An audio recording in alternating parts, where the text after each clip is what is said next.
So students, in last lecture, we have already discussed about cell, the unit of life. What is cell? Then cell theory, which is suggested by Sklindon and Swan, and after that modified by Rudolf Virchow. And then we discussed about prokaryotic cell and eukaryotic cell, in which we seen prokaryotic cell in detail. Now we will discuss about today we will discuss eukaryotic cell in detail. So first of all, let us see the certain characteristic of eukaryotic cell. First of all, the eukaryotic cell which are found in plants, animals and fungi, and another certain advanced organisms. Now the characteristic of eukaryotic cell. The first characteristic of eukaryotic cell is the cytoplasm of eukaryotic cell divide into many compartments due to the bounded organelles present in the cytoplasm like endoplasmic reticulum and Golgi bodies. The cytoplasm divide into many compartments, and then well organized nucleus with the nuclear membrane. In eukaryotic cell, the nucleus is well advanced and well organized with the nuclear membrane, also known as nuclear envelope, which separate the nuclear material from the cytoplasm. Then the genetic material arranged in chromosome.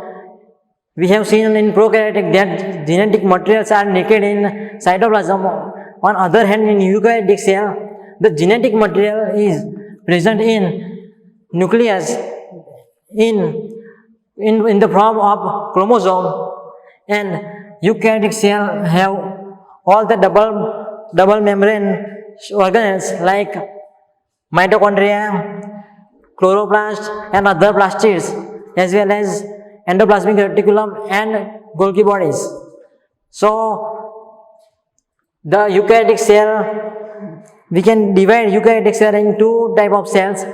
First one is a plant cell and another one is a animal cell. The basic difference between plant cell and animal cell is, in plant cell wall is abundant, which means in all the plant cell wall is always present. The another character is they have plastids. There are three types of plastid. First one is a chloroplast, leucoplast and chromoplast. We all know that chloroplast is very essential structure for photosynthesis. Chromoplast is the pigment.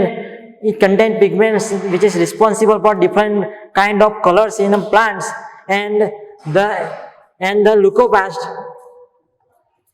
And the another organelles found in a plant cell is vacuoles. Vacuole is always present in a plant cell. It occur in a much area. It require much area in the plant cell, and nuclear membrane and everything is present. On other hand, in animal cell, these things are absent, and the centriole is present in animal cell, where on other hand it is absent in plant cell. The centriole, the function of centriole is very helpful in a cell division and formation of spindle fiber during cell division. So this is the structure of plant cell, and this is the structure of animal cell. As we all know that in animal cell membrane is absent. Now we will discuss each and every organelles which present in the plant cell and animal cell one by one. First of all, we will discuss about plasma membrane. In animal cell, plasma membrane is the outermost layer of the cell, where on the other hand, in plant cell, it is found in inner side the cell wall. Plasma membrane is composed of lipids and proteins, and it arranged in two layers.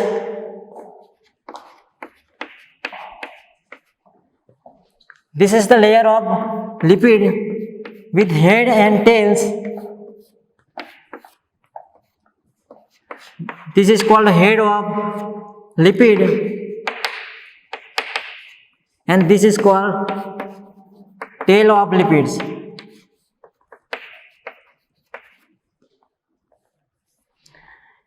And this tail is hydrophobic in nature,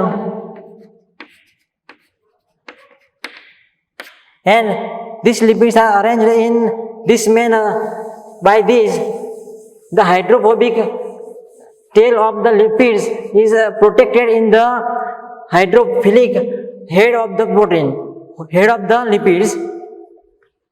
Then, as you can see here,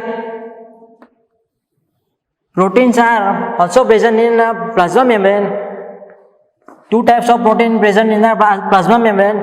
One type is known as peripheral protein, as you can see here, peripheral and integrated protein. Peripheral protein is present on the plasma membrane, and integrated protein which is present inside the membrane.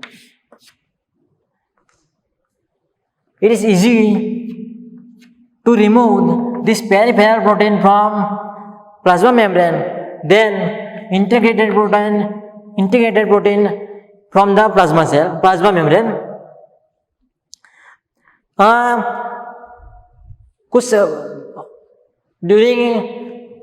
During the evolution of electron microscope, after that the ultrastructure of plasma membrane we have studied, and before that we know that the chemical nature of plasma membrane, and after the invention of electron microscope we have studied the plasma membrane ultrastructurally, in which we discuss, in which we find these things. In 1972, two scientists named Singer and Nicholson proposed one model of plasma membrane, and the name of that model is fluid mosaic model, in which they said that quasi-fluid nature of lipid allow the lateral movement of proteins, which means in fluid mosaic model they said that the quasi-fluid nature of lipid allow the proteins to movement across the membrane, which is very important for transport of different molecules and proteins. Fluid nature also important in point of another function like cell division, cell growth, and a movement of different molecules from across the membrane.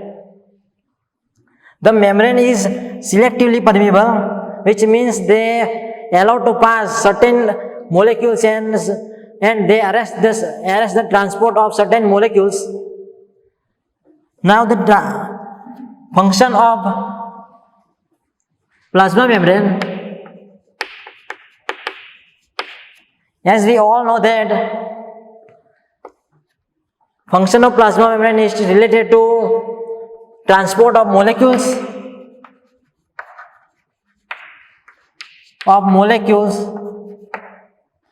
and water across the membrane.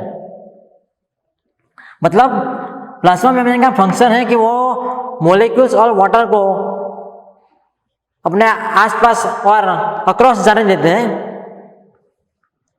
Certain molecules, uncharged molecules, are freely transferred the membrane by their concentration from higher concentration to lower concentration, and this type of transport known as passive transport.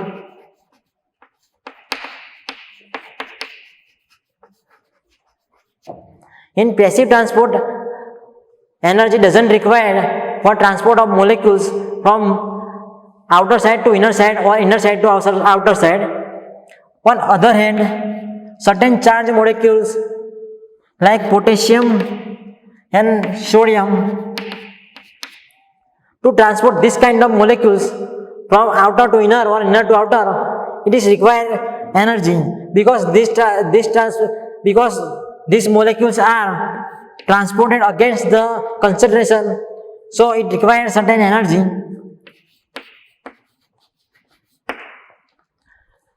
So this kind of transport known as active transport, in which energy required and certain protein also required.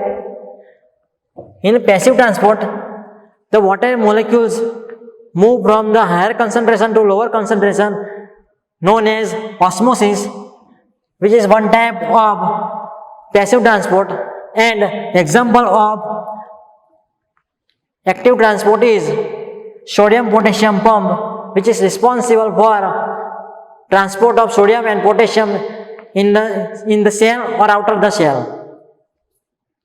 So this is all about plasma membrane. The next organelles we will discuss about cell wall, and then other organelles. So next organelles is cell wall. Cell wall is a non-living organelles present on the plant and fungi cell, which is absent in animal cell. It gives shape and size to the cell and also protect from the mechanical damage to the cell. It also help in cell-cell interaction. And in young part, the primary cell wall is present, which is not that much rigid, and it allows the plant to grow and cell to grow in size as well as in numbers. Later inside the primary cell, a secondary cell wall develop, which is a very rigid and very thick, and it give permanent shape to the particular cell. The cell wall also have plasmodesmata, which allow the cytoplasm to move from one cell to another cell. Here you can see that this is the cell wall of one cell and this is the cell wall of another cell. And this is the plasmodesmata which allow to allow the cytoplasm to move from one cell to another cell. Now next is endomembrane system. There are many double membrane organelles which function in coordination. That's why these organelles are known as endomembrane system, in which endoplasmic reticulum, Golgi bodies, lysosome and vacuoles are considered as a endomembrane system. So first we will see endoplasmic reticulum, the network-like structure which found on membrane of nucleus. In the cytoplasm, known as the endoplasmic reticulum, there are two types of endoplasmic reticulum: rough endoplasmic reticulum and smooth endoplasmic reticulum. This type are mainly based on whether ribosome is present or absent. If the ribosome is present on endoplasmic reticulum, it known as rough endoplasmic reticulum. You can see here this type of ribosome present on surface of endoplasmic reticulum. This type of endoplasmic reticulum known as rough endoplasmic reticulum. Due to having ribosome on surface. The main function of this rough endoplasmic reticulum is to synthesis of protein. On other hand, the endoplasmic reticulum without ribosome, known as smooth endoplasmic reticulum, and the function of smooth endoplasmic reticulum is to synthesis lipid. So, the network-like structure which is found in the cytoplasm, known as endoplasmic reticulum. Now, next one is Golgi body.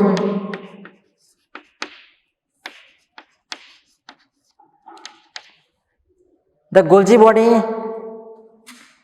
we will discuss these organelles in next class. So, today we have discussed about eukaryotic cell, in which plant cell and animal cell. Then we discussed about a plasma membrane and their function. Later we discussed about a cell wall and endomembrane system, in which we discuss endoplasmic reticulum. So this is all about today.